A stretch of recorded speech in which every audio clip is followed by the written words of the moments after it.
వృషభ రాశి ప్రేక్షకులకు స్వాగతం. 2026 ఏప్రిల్ మాసంలో వృషభ రాశి వాళ్ళ ఫలాఫలాలు. ముఖ్యంగా ఈ ఒక మాసంలో గ్రహ సంచారాన్ని గమనిద్దాం.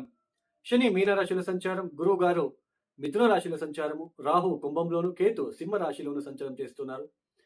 ఇక సూర్యుడు ఏప్రిల్ 14వ తేదీ వరకు మాత్రమే మీనరాశిలో సంచారం, తదుపరి మేషరాశిలోకి ప్రవేశిస్తున్నారు. ఇక కుజుడు ఏప్రిల్ 2వ తేదీ వరకు మాత్రమే కుంభరాశిలో, తదుపరి మీనరాశిలో. ఇక బుధుడు కూడా ఏప్రిల్ 11వ తేదీ వరకు మాత్రమే కుంభరాశిలో, తదుపరి ఆయన కూడా మీనరాశిలో. అలానే శుక్రుడు మెయిన్ ఏప్రిల్ 19వ తేదీ వరకు మేషంలోను, తదుపరి వృషభ రాశిలోను సంచారం చేస్తున్నారు. ఈ గ్రహ సంచార రీత్యా వృషభ రాశి వాళ్ళకి ముఖ్యంగా గత మాసాన్ని ఒకసారి పరిశీలిస్తే దశమ స్థానంలో చతుర్గ్రహ కూటమి ఏర్పడింది. మార్చి 15వ తేదీ వరకు 4 గ్రహాల ఒక సంచారం జరిగింది. మార్చి 15వ తేదీ సూర్యుడు దశమ స్థానం నుంచి లాభస్థానంలోకి ప్రవేశించారు. ఈ దశమ స్థానంలోనే మార్చి చివరి వరకు కూడా ఈ కుజ, రాహు, బుధుడు సంచారం చేయడం అనేది ముఖ్యంగా ఈ మార్చి మాసంలో చూసుకున్నట్లయితే ఉద్యోగ విషయాలలో చాలా ఒత్తిడులు మీరు ఫేస్ చేసి ఉంటారు. మనశ్శాంతి లేకుండా ఉండడము, చంచల మనస్సు, 10 నిమిషాలకు ఒకసారి మనస్సు మారుతూ ఉంటుంది. ఉద్యోగ విషయాలలో చికాకులు, మీరు అనుకున్నంత మీరు ఏదైతే ఎక్స్పెక్ట్ చేస్తున్నారో అంతవరకు కూడా ఉద్యోగ విషయాల్లో అభివృద్ధి చూడకపోవడము, వ్యాపార అభివృద్ధి కోసం చేసే ప్రయత్నాలలో కూడా అనానుకూలతలు ఏర్పడడం లాంటిది మీరు అబ్జర్వ్ చేసి ఉంటారు. అయితే ఈ మార్చ్ మాసంలో ఏదైతే ఉద్యోగ విషయాలలో కాన్ఫ్లిక్ట్స్, వివాదాలను, డిస్టర్బెన్సెస్ ని మీరు ఎదుర్కొంటూ వస్తున్నారో, ఈ ఏప్రిల్ 1వ తేదీ నుంచి క్రమేణంగా అవన్నీ తగ్గుముఖమవుతున్నాయి. ఉద్యోగ విషయాలలో ఉన్న ఒత్తిడులు తగ్గుతాయి. ఈ ఒక మాసంలో మీకు శుక్రుడు యోగిస్తున్నాడు. ఏప్రిల్ 14వ తేదీ వరకు సూర్యుడు యోగిస్తున్నాడు. ఈ మాసమంతా కుజుడు యోగిస్తున్నాడు, శని యోగిస్తున్నాడు, అలానే గురువు కూడా యోగిస్తున్నాడు, బుధుడు కూడా యోగిస్తున్నాడు. ముఖ్యంగా ద్వితీయ స్థానంలో గురువు ఒక సంచారము. ద్వితీయ స్థానంలో గురువు యోగిస్తారు.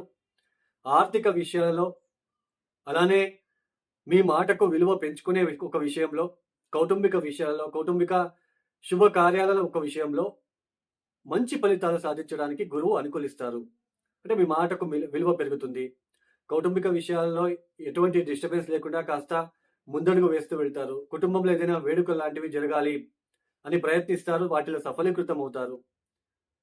మీ మాటకు అంటే మంచి మంచి మాట్లాడుతారు, మంచి మంచి భోజనాలు చేస్తారు. మీ మాటకు విలువ అనేది పెరుగుతుంది. సో ద్వితీయ స్థానంలో గురువు వలన కాస్త మంచి ఫలితాలే మనము సాధిస్తాం.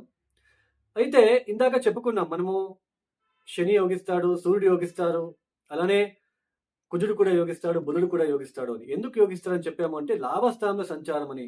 లాభస్థానంలో సంచారం అనగానే డబ్బు వచ్చేస్తుంది, లాభం అని కాదండి.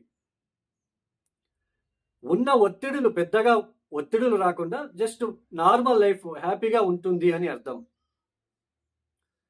పైగా సూర్యుడు ఫైరీ ప్లానెట్, కుజుడు కూడా ఫైరీ ప్లానెట్. జలతత్వ రాశిలో, మీనరాశి జలతత్వ రాశిలో ఫైరీ ప్లానెట్స్ పెద్దగా మనకి ఫలితాలు అనేది ఇవ్వరు. అలానే బుధుడు నీచపడి ఉంటాడు. ఈ సమయంలో పెట్టుబడి పెట్టే విషయంలో జాగ్రత్తలు తీసుకోవాలి. ఇన్వెస్ట్మెంట్ విషయంలో, అది షేర్ మార్కెట్ కావచ్చు, బిజినెస్ వైజ్ కావచ్చు, అలానే ఒక ప్రాపర్టీ మీద కావచ్చు. ఇన్వెస్ట్మెంట్ చేసే విషయంలో ఆతురత నిర్ణయాలు తీసుకోక ఉంటే మంచిది. ఆతురంగా నిర్ణయాలు తీసుకొని అర్జెంటుగా సడన్ డిసిషన్స్ తీసుకొని ఇన్వెస్ట్మెంట్ చేస్తే మీకు డిస్టర్బెన్సెస్ అనేది వస్తుంది. లాభస్థానంలో గ్రహాల సంచారం ఉంది. దశమ స్థానంలో ఉన్నప్పుడు మనకి ఉద్యోగంలో మీరు చాలా ఒడిదుడుకులు, ఇబ్బందులు, డిస్టర్బెన్సెస్ ని మీరు ఫేస్ చేస్తూ వచ్చారు. ఇప్పుడు ఏప్రిల్లో లాభస్థానంలోకి రాగానే ఆ ఉద్యోగంలోని ఒత్తిళ్లు తగ్గుతాయి. కానీ బట్ లాభస్థానంలో ఇలాంటి గ్రహస్థితులు ఏర్పడినప్పుడు లాభం వస్తుంది అని కాదు, కోట్లు సంపాదిస్తారు అని మాత్రం కాదు అనుకోకండి. కొంచెం స్నేహితులని కలుసుకోవడము, స్నేహితులు, పార్ట్నర్షిప్ ఉన్న బిజినెస్ పార్ట్నర్స్ ని కలవడానికి ఇట్లాంటి విషయాలు ఉపయోగం అవుతుంది. అయితే మనకి బుధుడు ఇక్కడ నీచపడి ఉండడం అనేది పెద్దగా ఫ్రెండ్స్ మాటలని నమ్మడానికి ఇక్కడ అవకాశం ఉండదు. మీరు నమ్మడానికి పోకుండా ఉంటే మంచిది. ఈ ఇన్వెస్ట్మెంట్ చేస్తే బాగుంటుంది, ఈ విషయంలో పెట్టుబడి పెడితే బాగుంటుంది అని ఎవరైతే చెప్తారో వాళ్ళ మాటలు కొంచెం అవాయిడ్ చేయడం అనేది మంచిది.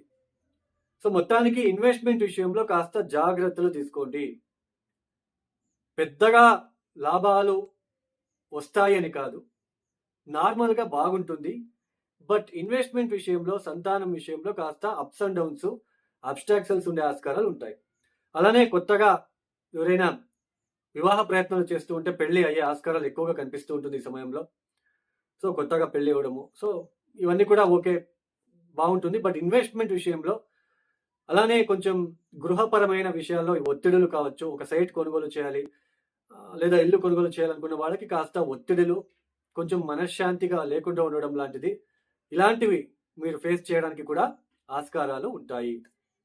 మొత్తానికి ఈ యొక్క మాసంలో ఓవరాల్‌గా చెప్పాలి అంటే కాస్త బాగుంటుంది. బట్ ఇక్కడ ఏప్రిల్ 14వ తేదీ తర్వాత సూర్యుడు లాభస్థానం నుంచి 12వ స్థానంలోకి వస్తారు. కొంచెం స్థాన సంచార సూచనలు, కొంచెం జర్నీస్ చేయవలసిన ప్రమేయము ఎక్కువగా ఉంటుంది. 12వ స్థానంలోకి సూర్యుడు రాగానే మీరు ఇబ్బంది పడాల్సిన అవసరం లేదు, భయపడాల్సిన అవసరం లేదు. కొంచెం ఖర్చులు పెరుగుతాయి. కొంచెం వాహనం విషయంలో, వాహనానికి సంబంధించిన విషయాలు ఖర్చులు, ఇంటికి సంబంధించిన విషయాలు ఖర్చులు పెరగడము, ఇలాంటివి చోటు చేసుకునే ఆస్కారాలు ఉంటాయి. జర్నీస్, ప్రయాణాలు ఎక్కువగా చేస్తూ ఉంటారు. ఇదంతా ఓకే. బట్ శుక్రుడు కూడా ఈ ఏప్రిల్ 19వ తేదీ వరకు 12వ స్థానంలో, తదుపరి జన్మరాశిలో శుక్రుడి యొక్క బలం అనేది చాలా మీకు యోగిస్తుంది.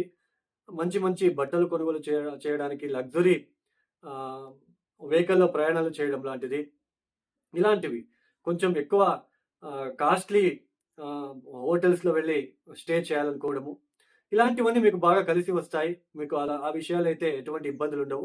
ఇక జన్మరాశిలో శుక్రుడు కూడా చాలా ఆర్థిక విషయాలు పెద్దగా డిస్టర్బెన్స్ క్రియేట్ అవ్వదు. ప్లెజెంట్‌గా ఉండబోతున్నారు. చాలా మీ అందానికి ప్రాముఖ్యత ఇస్తారు ఈ సమయంలో. సెంటర్ ఆఫ్ అట్రాక్షన్‌గా ఉండగలుగుతారు ఈ సమయంలో. సెంటర్ ఆఫ్ అట్రాక్షన్ చాలా బాగుంటుంది ఈ సమయంలో మీకు. చాలా మంచి ఫలితాలు, శుభ ఫలితాలు వృషభ రాశి వాళ్ళు ప్రతి చోటు కూడా చూడబోతున్నారు. బట్ కోట్లు సంపాదిస్తారు. లాభస్థానంలో ఇన్ని గ్రహాలు వచ్చిన తర్వాత లాభము అని అనుకోకండి. పెట్టుబడి పెట్టగానే లాభం వస్తుంది, అది తప్పు. పెట్టుబడి పెట్టే విషయంలో షేర్ మార్కెట్ ఇలాంటి విషయాల్లో నష్టపోయే సూచనలే ఎక్కువగా కనిపిస్తూ ఉంటుంది. తస్మాత్ జాగ్రత్త.